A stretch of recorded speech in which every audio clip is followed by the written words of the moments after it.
So let it be written. So let it be done. I am Tim. I am half of Tabletop Terrors with my brother James, and this is Daily Damage. If you are brand new to Tabletop Terrors, we just like to help people become more creative, unlocking latent creativity and finding happiness as they do it. And the way that we do that is through the vehicle of tabletop games, often RPGs. So, we're live today and we're going to be talking about mainly our new convention known as ATCON. If to a lot of you Tabtarians, you don't know about this, it's its second year. Again, this is Daily Damage. This is a vlog live stream. So if you like more edited, concise videos, this is not for you. I recommend not watching this. I also will be taking comments from the chat, and so I'll do my best to read to you what the comments say so that you can be involved as well if you're not following those. So before I go any further, I just want to mention that I told somebody that I was going to mention their comment in yesterday's video about the Dismembered Lord, and I sort of did, but not in the way that I wanted to. And so I wanted to actually mention a shout out to Aurel. Aurel essentially was talking about the Dismembered Lord and him being a Chrono Lich, and why would you stat him out if he could, if he could die? What would the point be? That was Lloyd Collins' question. And Aurel made a really good point, and he said, if you've gotten to the point to where you face the Dismembered Lord in Dragongrin, there's a good chance that you've played for years and that you've gotten through all the chapters and gotten to the end of the book. And once you fight him and kill him, there are a few pages left over for you to finish the story. And I think that that's a really good way to put it. So let's check the chat, and then I'm going to talk to you about ATCON, our upcoming convention. Let's do it. Hey, Timbo, Matt Click from A Fistful of Dice and Absolute Tabletop is here. Very special thanks to Matt and his wife Tila. They have been spearheading the planning of this event just like they did last year's ATCON, and they're invaluable to Absolute Tabletop. ATCON wouldn't be as professional, polished, and put together without Matt and Tila Hill Click. So thank you very much. What you looking at? Yo, Josh Bingham, sup man?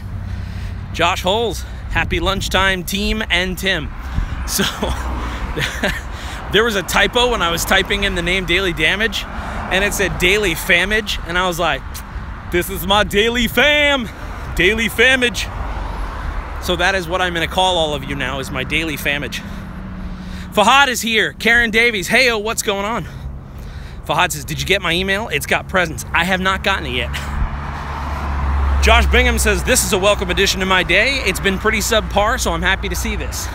Well, it's not gonna be subpar anymore because we have an opportunity to maybe hang out. What I'd like to announce about ATCON is we have nailed down the dates. So it's going to be in the month of July. It is gonna be the weekend of the 13th, 14th, and 15th in Tacoma, Washington. Now, we're gonna nail down the exact venues, but we have a pretty cool idea of what we're gonna do and a really cool idea of how it's gonna go down. Details for that, and Matt, you can speak more to this. I'd be surprised if we didn't have them by the end of the week. But what is ATCON? Why do you care? Why should you care? Well, if you wanna hang out face-to-face in game, that's really what it's about. Last year's ATCON was so much fun.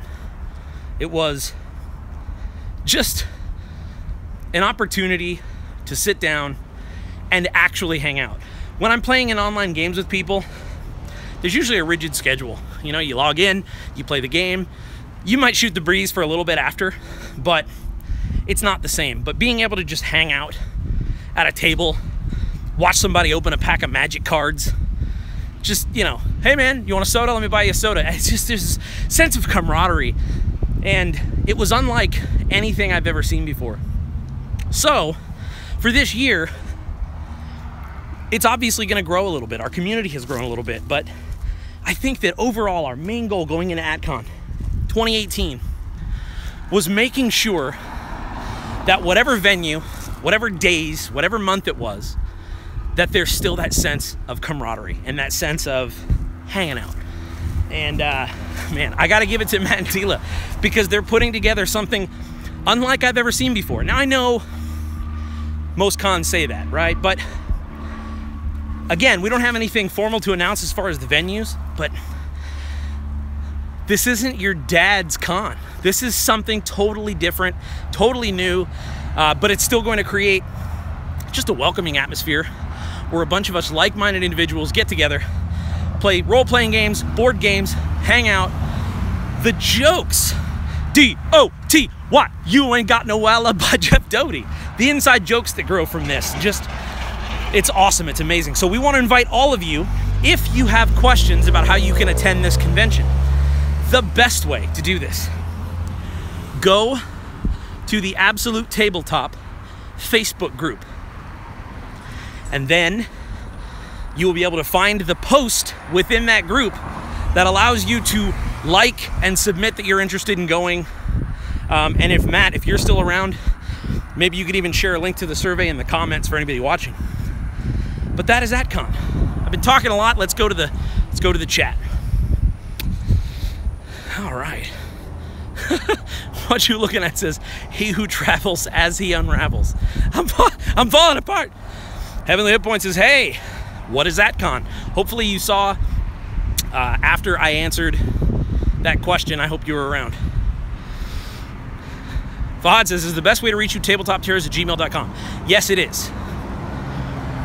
Or the Tabletop Terrors Facebook page is also a really good way to do it.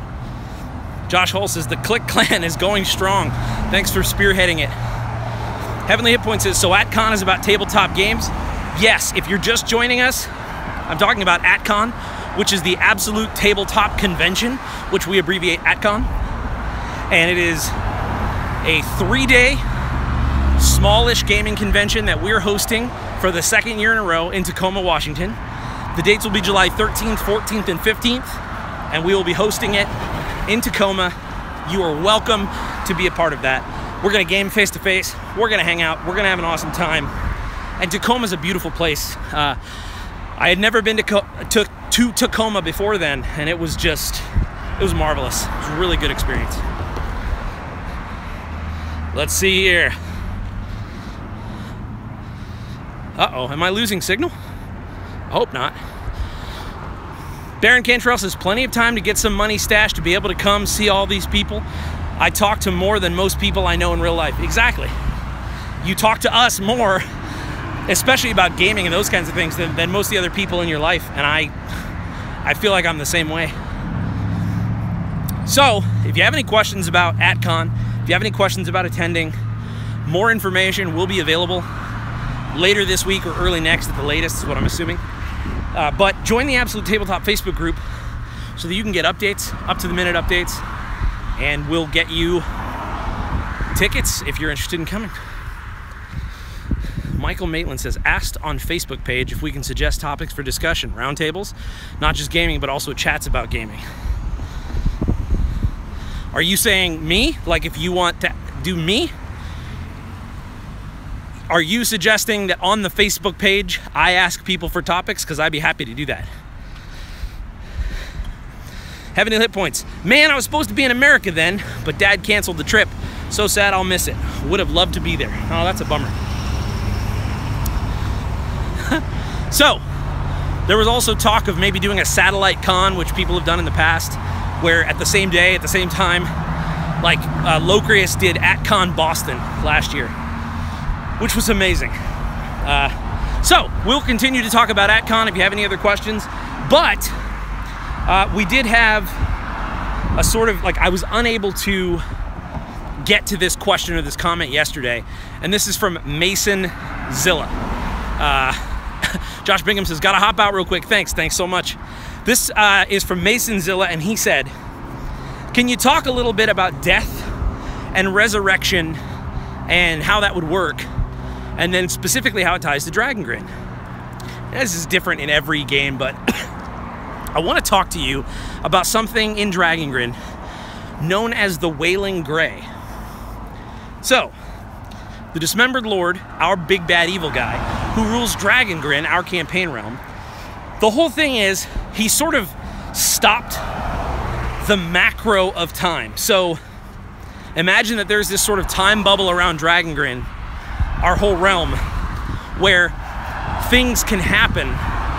So chemical reactions, that sort of thing. Time exists, but outside of that large bubble, the Dismembered Lord has essentially slowed down time quite a bit. And so, because of this, we thought it'd be super rad if deaths in Dragongrin weren't normal. So instead of dying and going to whatever afterlife or what have you, we thought it'd be really cool if there was this purgatory called the Wailing Grey. Now here's what's cool about the Wailing Grey. We haven't worked out all the details, but the idea is that it is a gray purgatory of super dungeons and war. So when you die, you go to like Frodo wearing the One Ring vision, everything is gray, and you're essentially plopped in the middle of a super dungeon. Now, some say that this super dungeon is actually created just constantly, like these constant additions to the super dungeon made by the person's psyche, their regrets, what they wish they would have done, their hopes, their aspirations, becomes this actual super dungeon. And so, the only thing that has color in the Wailing Grey is blood. So you'll see like blood red, but everything is black and white. It's the Wailing Grey. Now here's what happens. We thought it'd be super rad if this thing's full of monsters and stuff. I mean, it's just terrible. But if you want to resurrect somebody, you don't just cast a spell and raise them and it's like, oh, cool. No, what you do is you have this person, you get everybody around them ready. And when you cast it, the portal opens up to the Wailing Grey. Now, if they just died recently, then they'll be close by. And they can kind of step through, and anything that is around them, you might have to fight off. But if it's been days, that means the further and further they get into the Wailing Grey. So the longer it takes for you to res somebody, you might actually have to open up the portal and go into the Wailing Grey yourself. So why do we do this? Well, because it's cool. I wanted an excuse to have a constantly growing, constantly changing, eternal super dungeon as a framing device. Like a world of dungeons, that just seems so rad. And so, because that's the kind of place where you could run an entire campaign just in the Wailing Grey. And I love that idea. I love that. It's ripe, oh so ripe. Low-hanging fruit for one-shots, for sure. And so, that is death in Dragongrin. That is how characters are rezzed. That is how dangerous and deadly it is. So yeah, hopefully, Masonzilla, hopefully that answers your questions about Dragongrin. Every campaign realm is different. And of course, it's the Game Master's choice, you know. Let's see here. Michael says, for example, I'd love to chat about tech and RPGs. Sure. So, are you suggesting that we chat about it like this in a daily damage? Or are you saying, like, let me know exactly what you're suggesting, because I'm down. Guess maybe, and then, okay, so Josh Hull says, during the race discussion, you spoke of a race that the Dismembered Lord stole days from, making them undead. How does that relate to the Wailing Grey? So that's funny. The reason why they're not in the Wailing Grey is because he steals enough of their days to not kill them. So, they're essentially a paradox, existing in death and life at the same time. And so that is why. So as far as the Wailing Grey, the thought we had, just kind of lightly, not canon, but the idea would be they would have sort of access to the Wailing Grey in a different way. Very different from, say, like a normal human. They would maybe be able to find the dead, you know, that kind of thing, those kind of connections where, like, okay, for instance, if you were trying to go into the Wailing Grey to find somebody that died 5 years ago, it would take you a really long time, and you'd probably want to bring a couple of Sarek guides and some high-level casters. So, what you looking at says, Michael, are you talking about a panel or an open discussion? That's a good way to phrase it. Do you mean like where you jump in here and we talk about it together, or a topic where I say, hey, this is Daily Damage, we're gonna talk about tech and RPGs? Josh Furkin. Josh Furkin. That's honestly amazing. So many cool stories, myths, even enemies that can come from that. Exactly. Because here's one. All the enemies that you killed in life are probably skulking around the Wailing Grey. So like, what a cool one-shot idea would it be to where it's like that orc captain who you ran through, just like a sword sticking in his neck. You kind of go, and he's there, man. He's hunting you down. I just feel like that would be super rad. So Michael, this is what I want you to do. Because Michael's got some really good ideas. I want you to type up an email, rough, of exactly what you're proposing and send it to tabletopterrors@gmail.com and we'll put something together. The Giggleberry says, man, I cannot wait to get my hands on this. Yeah, there's gonna be a whole section with like Wailing Grey generator. So it's like various different like kinds of dungeons, different locations, like you might spawn in an old ship, run aground. Just cool stuff, really cool stuff. Let's see here, all right. Josh Hull says, sounds like the Sarek are Sherpas for the Wailing Grey. That's a really good way to put it. And Fahad says, Tim, I'm super hyped to play a Sarek. Send an email to Tabletop Terrors. I can't wait for you to get to it this week. Thanks, man. And then Fahad also said, that one-shot idea is fantastic. It reminds me of that river of all the soldiers you killed in Metal Gear Solid 3. I've never played that game, but I will look to it for inspiration because that's awesome. So, now, Josh Frecken says, does the Wailing Grey get more dangerous the deeper you go? Yes. The more you linger there? Yes. I would love it if you eventually forget that you ever had another life at all. Maybe tie it to a wisdom score. It's where it's like, if you spend a number of weeks in the Wailing Grey equal to your wisdom score, you forget who you were in life, and you just become a denizen of the Grey. Heavenly Hit Point says, hey Tim, do you have any ideas for any new types of classes for D&D? I will answer that in 1 second, because I do. I have a very strong feeling about that. Rob from Performance Check is here. He says, could there be a class/race of folk born in the Grey? So, right now, the only thing that exists, because that's a really good idea, the only thing that exists, there's actually a background that we have, and it's not fully written, but the bones of it are there, and it says, Reborn of the Grey. So you basically, your character starts as someone who's resurrected, and what you get is like tattered clothes and one weapon from inside the Wailing Grey that remains colorless except for blood. So that would be cool. Maybe like a race inside the Grey. That'd be really neat. And then what you're looking at said it would be cooler if the longer you were in there, the harder it was to get out. Oh, absolutely. I like to think of it as like a labyrinth where it's sort of difficult to find your way. You know, it's not normal terrain. So let's talk about classes in D&D, and obviously I'll answer your questions as we go. But does the Wailing Grey get more dangerous the deeper you go? That is the wrong question. Fat thumb. Heavenly Hit Points asked me if I think I had any ideas for any new classes. Here's the way that I look at this. I feel that any new class that I would want to try to create, I could likely already do with flavor and something called reskinning. So basically keeping the core mechanics of a class, but then adding my own flavor narratively. And so it is arguable that you could do this 90% of the time, my opinion. The classes in D&D, especially 5th edition, the classes in D&D were play tested for thousands of hours over the course of many, many, many games. So they're really dialed in and they really feel right and the mechanics are there. Could you make more? Maybe, and I'm not saying that you couldn't, but would it be worth the work of doing that? And the answer is most commonly probably not. It's probably not worth all the time when you could just reskin it yourself, especially with Xanathar's guide that just came out, where you have the all of those new subclasses.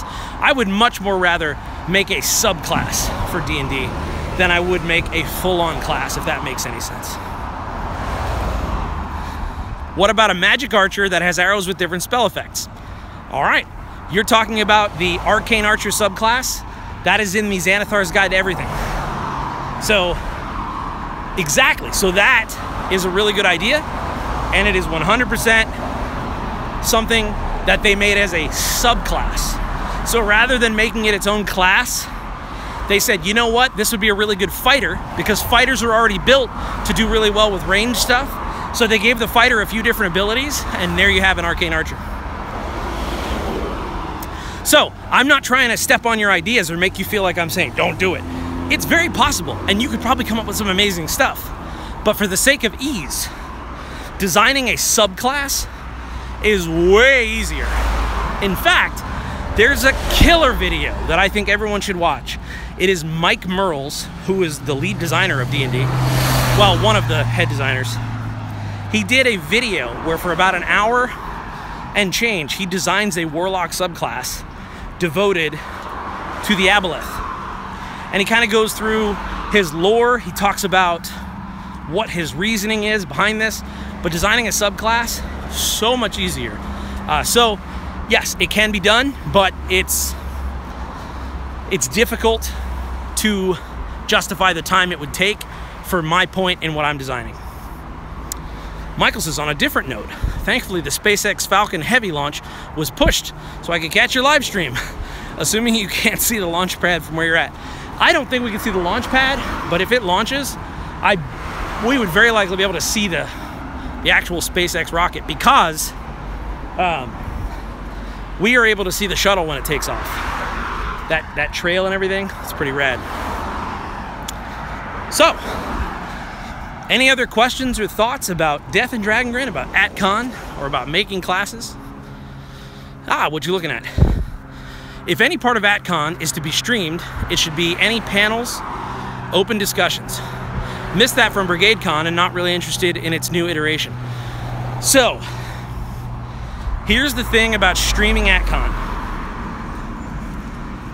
There's only 4 of us, and the logistics of setting up an area for live gaming and streaming together can be challenging. Even if we could overcome those challenges, it becomes a matter of tone and flavor. You just spent plane fare and time and lodging to get here for face-to-face gaming. It's arguable that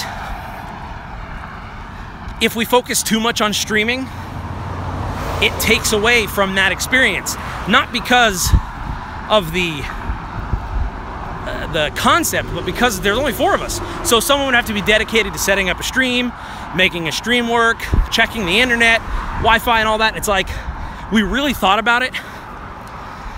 There probably won't be any formal, dedicated, streamed elements as of now. That could change.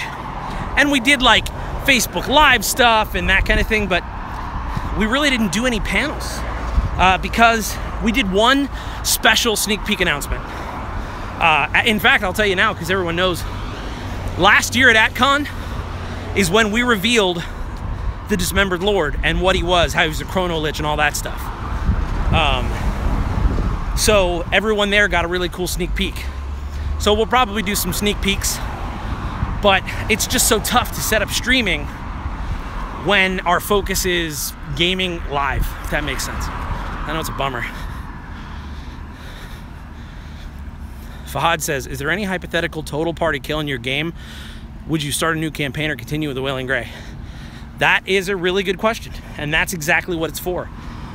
If there's a TPK, it creates workout an complete exact reason to have the party start off with the Wailing Grey. That would be sick. Or if 1 or 2 people, then the other party can be like, all right, we got to go into the Wailing Grey. It immediately continues the story right there. And then Josh says he wasn't expecting streaming. I was just saying. No, and I don't want you to seem like I'm harping on it, but a lot of people were curious. And so I figured and not just you, but many people were like, hey, can you stream part of it? Probably. It gets tricky, but yeah, I appreciate you bringing it up. That would be the best thing to stream though. Like announcements or talks or, you know, any of that stuff. And then Fahad says, streaming is definitely hard. Maybe you could record some of the panels or games and then upload them later. Also gives me it gives you time to test out your new editor. Yeah, exactly.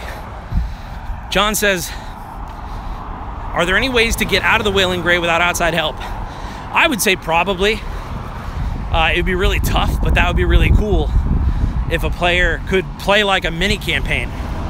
You know, like 2 or 3 sessions where that player just plays getting out of the Wailing Gray. So here's an idea. You could even do this.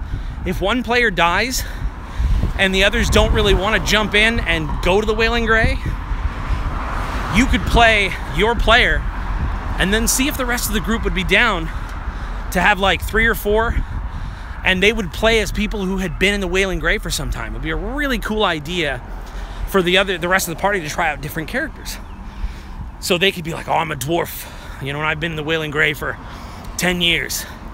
And so they might help you get out, you know, that kind of thing. So, Heavenly Hit Points. ATCON has been a thing for a while, huh? Didn't know that. Just 1 year. Just 1 year. This is our 2nd year. So, yeah, I mean, technically a while, quote unquote. It's going on 2 years in July. Performance check. Unrelated question. What's the closest airport to Tacoma? Is it Seattle? Rob, I will have Matt get in touch with you.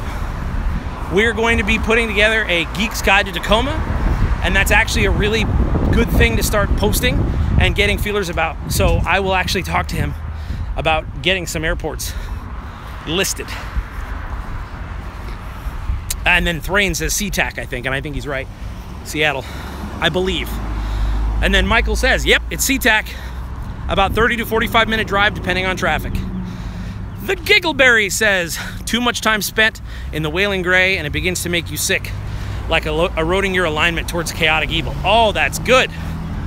I love that. That's the kind of stuff where there's just so many options. And, you know, what that means is inspiration. Inspiration for game masters, inspiration for players. Like, it's really cool that if you die, you don't have to stop and think about what you're going to do. There's already a framing device built into the game that serves multi-purposes. One of which is Endless Super Dungeon. That's awesome. But another one is your character goes to the Wailing Gray. And how cool would that be to have an evil version resurrected? Where it's like this, you know, Arthas style, where this person dies. Finally, they resurrect him 10 years later, spend all this magic and coin, and then they come back and they're just a jerk. So yeah, Giggleberries, that's a really good idea. Thrain says, it'd be interesting if you played a character who made it back from the Wailing Gray. If you had to roll on some sort of permanent feral table, nobody comes back from the Gray unscarred. It's funny you say that because there is a list of stuff that you get to choose from. You know how like backgrounds have traits and flaws? We did something a little differently, but there is like a little list of short, they're just rough right now, but exactly what you're saying, which is, you know, traits from the Gray or whatever you want to call it. One of them is that you are pale and almost colorless yourself. All right, HHP. That's your new name, Heavenly Hit Points, HHP. All right. What about having someone who learned how to navigate most parts of the Wailing Gray, but not the deeper parts? And he will try to stab your back, a risky guide. I love that. What a cool character concept. Like, think about the money you could make. It's like you're a Wailing Gray surface spelunker. You're like a treasure hunter, but instead of hunting treasures, you hunt souls. Like, that's really cool. Fahad says, Tim, how'd you come up with such baller names like the Wailing Gray, Thief of Time, and Icon of Pain? And then what you're looking at says, he listens to metal. I feel like I know the names that I want to hear. So I just tinker with stuff until I get there. But thank you. I love that you're digging them, because they're not for everybody, and they fit Dragongrin really well. But there's a fine line you got to walk, because if not, you get into like too edgy, where it's like, if it sounds too cool and too dark, it doesn't sound cool anymore. So you got to really walk that line between. And here's, it's a silly trick. I imagine NPCs saying it. Or in a game, if you're DMing, pretend you have to tell the players. Would you feel dumb saying it out loud? It's like, so yeah, I'm appreciative. I love stuff like the Dismembered Lord, the Wailing Grey, Icon of Pain, Lich of Stolen Days. And it just, you start out in a Google Doc and it'll be like the Dismembered Lord, Devourer of Time. That's what it started out as. You keep going, you keep going. I was like, nah. And then it just hits you. Oh, Lich of Stolen Days. All right. Heavenly Hit Point says, my username actually came from an inside joke from a D&D game that I played. That's hilarious. You'll have to tell me that story sometime. HHP, Heavenly Hit Points. WM777, that's Warmaker 777, ladies and germs. So I grossly misjudged the temperature it was gonna be. I don't know if you can see that sheen of hot butter on my forehead. That's sweat of a man who misjudged the weather. It's like a cooking 83 out here. I've got pants on. I'm sweating like MC Hammer at an ATM. Let's see here. Giggleberries. Hold on, I'm gonna cross this street without perishing. Thanks for watching, by the way. Thanks for tuning in and hanging out in this walk, getting some exercise. The Giggleberry says, I've been thinking a lot about rolling something like a WoW Death Knight. This could be a way. If you are in the Wailing Grey too long and you become an undead Death Knight, perfect. And that would be killer, because you could roll up a regular character and then use the Reborn of the Grey background right in there. So let's see here. Thrain says, I could picture an entire guild of adventurer NPCs who solely spend their time exploring the Wailing Grey. For one, what does this constant exposure do to them? Two, how do they keep the portal open? I love that. And here, this is why I'm so excited about Dead Man's Guide to Dragongrin. Because it is full of these sort of framing devices. It's full of this stuff. So not only do you have the Dismembered Lord timeline stuff to tinker with, not only do you have the regions, which are going to be their own thing unto themselves, but you also have the Wailing Grey. I feel like it's going to have a little bit of everything, but one of the things I'm most proud of about Dragongrin, it's what's known as a kitchen sink setting, which basically means it's got a little bit of everything. The thing is, a lot of kitchen sink settings feel like some of that stuff's tacked on, you know? They feel like it's like, and that's your jungle, yep, and that's gonna be your ice continent, and here your desert, and it's like, all that can work well. And I don't mind that, but I'm really proud that in Dragongrin, it sort of all feels like it works together well. To me, anyway, I feel. Like in my mind, I'm like, yeah, it makes sense. Like, I love that when a campaign world just sings like that, where it doesn't feel like, oh, we gotta latch on our evil continent where the Dark Lord lives. It's like, no. It all feels like a world that's alive and breathing. And so I appreciate that.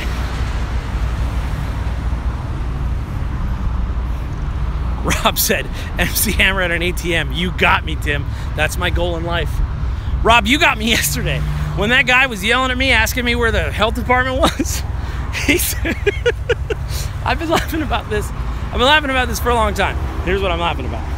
He said, Rob said, Tim had a random encounter. A serf seeks the health department. Oh man, it still gets me. What you're looking at said, had a discussion with my cousin. Should the name Paladin be reserved for only lawful good holy warriors and a different term for all others? It's a really, really good question. And so every class that you know of in Dragongrin exists. So the core 5th edition classes exist. But each of those classes, although they will be referred to by their name, because we don't want to confuse people, there are in-world terms for those classes. And so, give you an example. A bard is known as a silver page. So all bards could be known as a silver page. That'll be thematic, and if you want to use it, you can, but that harkens to the sort of underground network of historians in Dragongrin known as the Circle of the Silver Page, and they're bards. But so to kind of talk to what you're speaking about, what you're looking at, you could call your paladin an oath-scarred in Dragongrin. So if you were like, you know what, I don't want to be lawful good and be associated with that, thematically at your table in your game, you could say paladins are only lawful good. That is reserved. That is a reserved term. Oath-scarred is anybody else. Anybody else who's still part of an oath, but, you know, scarred by it. So yeah, I think it's really cool. It's a good discussion. Dan W. It's 6 degrees here if you need to chill. Whew. I don't want to chill that much, buddy. This butter would freeze to my forehead. I sort of like, this is Fahad says, I sort of like using Paladin for worshippers of the dismembered Lord. It's like Newspeak from 1984, turning the world against itself. That's clever. Heavenly Hit Point says it's still snowing where they are. Rob says he's only been in Florida once.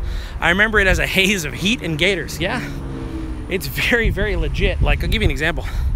It's not probable, but it is possible that this lake that I walk by every day would have gators in it. So it's probable. It's not possible, or no, it's possible, it's not probable. I walk by this every day to get back to where I work. The reason is because there's not an ecosystem that would sustain the gator in there. So, but if a gator did lose its way, they would find a body of water like that. Yeah, you gotta watch out for that. There's also, this is crazy, there are pythons. If you don't believe me, you Google this. There are ball pythons in the Everglades. And I don't know, I think it's kind of like, hey, someone's pet got out and had eggs, but they are enormous, and that's a special kind of awful. Being crushed to death by a ball python in the shallow waters of the Everglades. But yeah, Rob, you're basically right. It's a haze of heat. It's a haze of heat and gators. The Giggleberries, something like Flatliners, have a cult of people that deliberately put themselves into the Wailing Grey. That is actually a really good idea. Loving all these ideas, you brilliant people. Smith's Forge is here. What's going on, Smith's Forge? Thrain says you could release a Dragongrin X pack where the WG, Wailing Grey, starts to converge with the material plane. Oh, that's cool. Ha! The evil paladin. Niddlop. Paladin backwards. Heavenly Hit Point says where they live it's 6 degrees and that's summer weather. Michael, having a gator run up on you would be one heck of a random encounter. Yeah. It is true, if a gator does run at you, run zigzag, because they cannot. So gators can only run in straight lines because of their feet, their legs. So if a gator is running at you, run in hard zigzags, because it's very difficult for them to. Try that at your own risk. Heavenly Hit Point says, a wild alligator has appeared.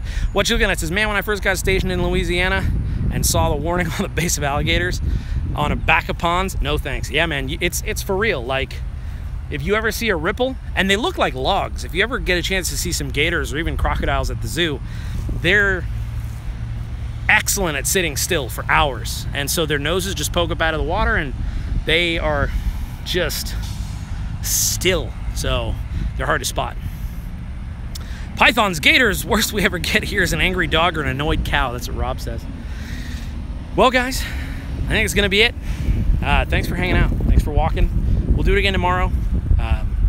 You know, if you have any ideas for these, just post them on, or send them to tabletopterrace@gmail.com, or you can post them on our Facebook, or you can message us on Facebook. But yeah, Let's make it a conversation.